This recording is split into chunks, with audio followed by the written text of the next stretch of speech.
Assalamualaikum warahmatullahi wabarakatuh. Saya perkenalkan diri saya terlebih dahulu. Nama saya Enda Retno Susanti dari Pendidikan Bahasa Mandarin Offering B dan Offering PAI B2 NIM 21024262814. Di sini saya akan mempresentasikan materi tentang sistem ekonomi dan etos kerja dalam Islam.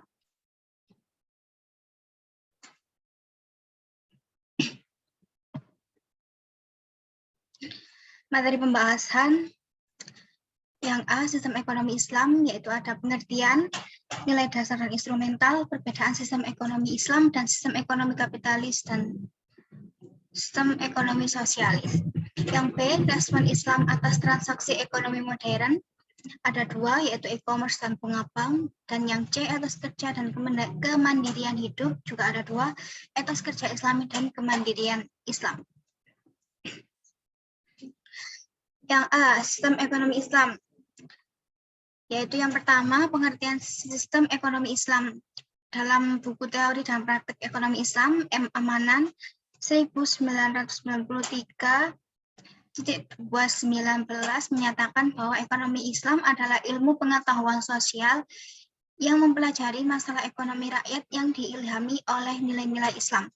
Nah, sementara itu, Halid berpendapat bahwa yang dimaksud dengan ekonomi Islam ialah kumpulan dasar-dasar umum ekonomi yang disimpulkan dari Al-Quran dan Sunnah yang ada hubungannya dengan urusan ekonomi, menurut Ali 1988 N3.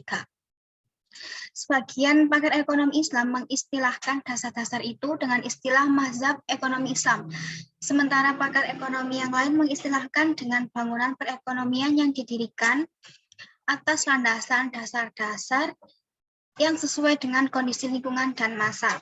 Menurut Ahmadi 1980 ayat 14. Berdasarkan pendapat-pendapat di atas, dapat disimpulkan bahwa yang dimaksud dengan sistem ekonomi Islam adalah sekumpulan dasar-dasar umum ekonomi yang disimpulkan dari Al-Quran dan Sunnah dan merupakan bangunan perekonomian yang didirikan di atas landasan dasar-dasar tersebut sesuai dengan kondisi lingkungan dan masa tertentu. Nah, yang kedua, nilai dasar dan instrumental ekonomi Islam. Nilai-nilai dasar ekonomi Islam sebagai implikasi dari asas filsafat tauhid ada tiga, yaitu yang A, kepemilikan.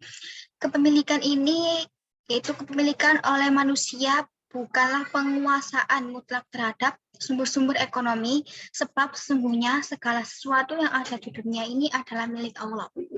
Manusia hanya berhak mengurus dan memanfaatkannya sesuai dengan aturan Allah.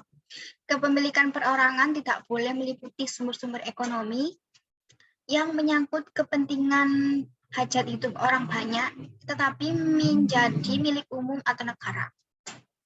Hal ini didasarkan pada hadis Nabi Shallallahu Alaihi Wasallam yang diriwayatkan oleh Ahmad dan Abu Daud berikut ini. Artinya, semua orang berserikat atau memiliki kepemilikan bersama dalam tiga hal, yaitu rumput, air, dan api. Dan yang B, keseimbangan.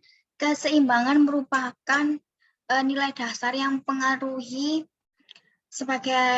berbagai aspek tingkah laku ekonomi seorang muslim. Asas keseimbangan ini misalnya terwujud dalam kesederhanaan, hemat, dan menjauhi pemborosan. Seperti yang ada dalam surat Al-Furqan ayat 67 yang artinya orang-orang yang apabila membelanjakan harta mereka tidak berlebih-lebihan dan tidak pula kikir adalah pembelanjaan ideal itu di tengah-tengah antara demikian itu. Keseimbangan yang dimaksud adalah keseimbangan antara kepentingan dunia dan akhirat. Keseimbangan antara kepentingan individu dengan kepentingan umum dan keseimbangan antara hak dan kewajiban. Yang C adalah keadilan. Keadilan harus ditetapkan di semua bidang ekonomi dalam proses produksi, konsumsi, maupun distribusi. Selain itu, keadilan juga harus menjadi alat pengatur efisiensi dan pemberantas pemborosan.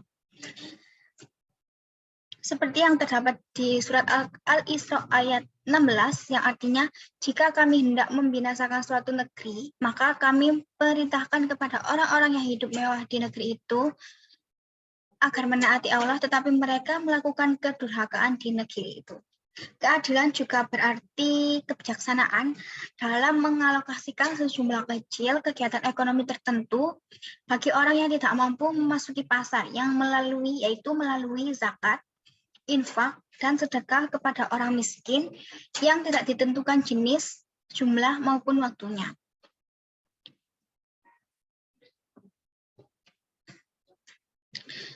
Yang ketiga, selanjutnya, perbedaan sistem ekonomi Islam dengan sistem ekonomi kapitalis dan sistem ekonomi sosialis. Sistem ekonomi Islam sangat berbeda dari ekonomi kapitalis maupun sosialis. Ekonomi Islam juga tidak berada di antara keduanya karena ia sangat bertolak belakang dengan sistem ekonomi kapitalis yang lebih bersifat individual dan sistem ekonomi sosialis yang memberikan hampir semua tanggung jawab kepada warganya. Sistem ekonomi Islam adalah sistem ekonomi yang mandiri dan terlepas dari sistem ekonomi lainnya. Ekonomi Islam menetapkan bentuk perdagangan serta penentuan yang boleh dan tidak boleh ditransaksikan. Adapun yang membedakan sistem ekonomi dalam Islam dengan sistem ekonomi lainnya, menurut Stroessel dalam Lubis 2000 ayat 15. Yang pertama yaitu asumsi dasar dan norma pokok dalam proses maupun interaksi kegiatan ekonomi yang diberlakukan.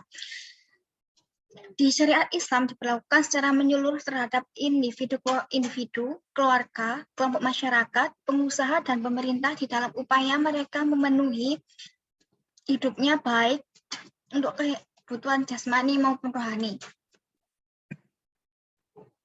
Dan yang kedua yaitu prinsip ekonomi Islam. Prinsip ekonomi Islam ini adalah penerapan asas efisiensi dan manfaat dengan tetap menjaga kelestarian lingkungan alam. Hal ini dapat dilihat ketentuannya dalam Quran Surat Al-Rum ayat 41. Dan yang nomor 3 yaitu motif ekonomi Islam. Motif ekonomi Islam adalah mencari keseimbangan antara dunia dan akhirat dengan jalan beribadah dalam arti yang luas. Persoalan motif ekonomi menurut pandangan Islam dapat dilihat ketentuannya dalam Al-Quran Surat Al-Qasas ayat 77. Nah, selanjutnya B. Respon Islam dalam atas transaksi ekonomi modern. Yang pertama, e-commerce atau perdagangan elektronik. Menurut Raharjo, e-commerce adalah suatu cara berbelanja atau berdagang secara online dengan memanfaatkan internet yang di dalamnya terdapat website yang dapat menyediakan layanan get and deliver. Dalam istilah lain, e-commerce adalah bisnis online yang menggunakan media elektronik internet secara keseluruhan, baik dalam hal pemasaran, pemesanan, pengiriman, serta transaksi jual beli. Dalam pandangan Islam pun jual beli mempunyai rukun dan syarat yang harus dipenuhi agar sah. Nah, dalam permasalahan e-commerce ini, IKE memandang bahwa transaksi bisnis di dunia maya diperbolehkan karena maslahat. Dan maslahat ini adalah mengambil manfaat dan menolak bahaya dalam rangka memelihara tujuan syara.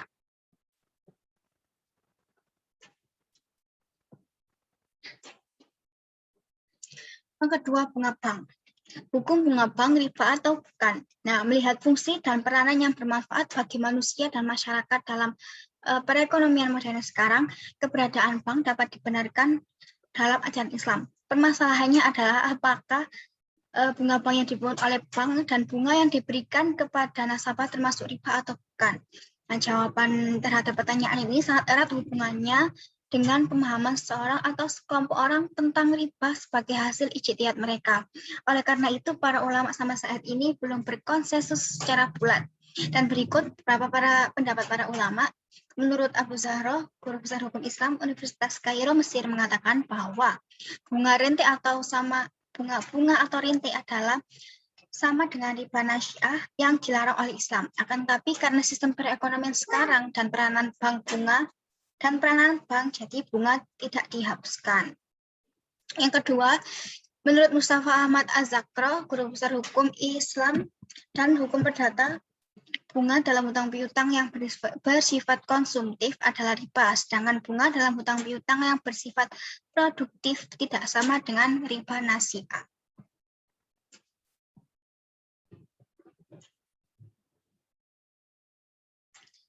Yang C, etos kerja dan kemandirian hidup. Jadi yang pertama, etos kerja Islami. Kerja adalah sebuah aktivitas yang telah direncanakan dan dilakukan tahap demi tahap agar bisa mendapat nilai lebih demi memenuhi kebutuhan hidup serta memberikan manfaat bagi seluruh manusia. Menurut Agung 2007-112. Dalam pemahaman tersebut, sebuah pekerjaan tidak mengenal waktu dan tempat sehingga dapat dilakukan kapanpun dan dimanapun. Kerja adalah ibadah dengan menjadikan takwa sebagai landasannya, sehingga yang menjadi tujuan utamanya adalah meraih ridha Allah, tidak semata mengejar materi belaka.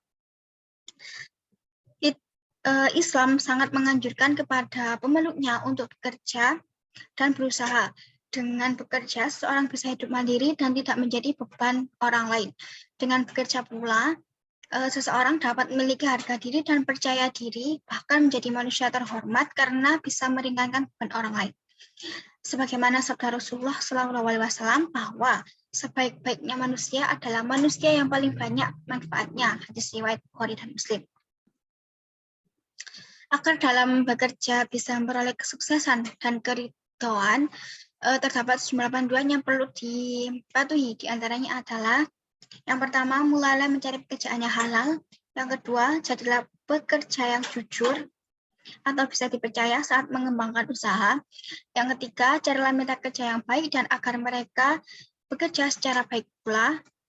Dan yang keempat, setelah memperoleh upah, keluarkanlah sebanyak rezeki yang diperoleh untuk zakat, infak atau sedekah.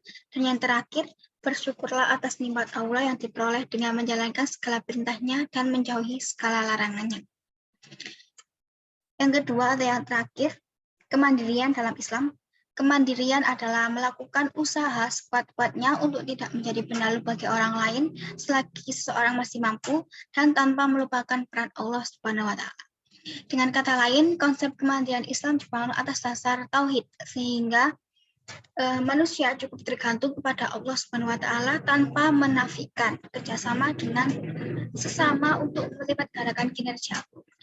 Kemandirian dalam Islam berakar dari satu kunci, yakni harga diri.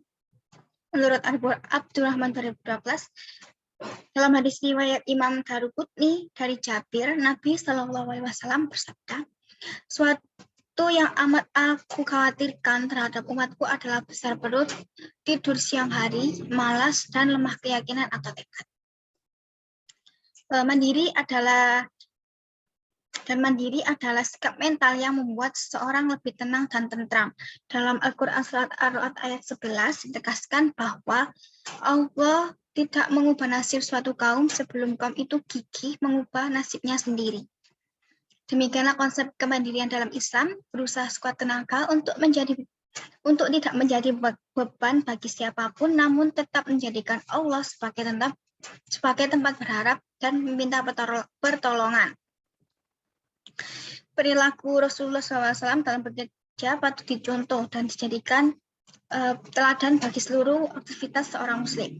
Semangat kerja yang dilandasi dengan ketauhidan kepada Allah akan melahirkan produktivitas yang dapat menghadirkan manfaat bagi dirinya, usahanya, dan orang lain di dunia maupun di akhirat.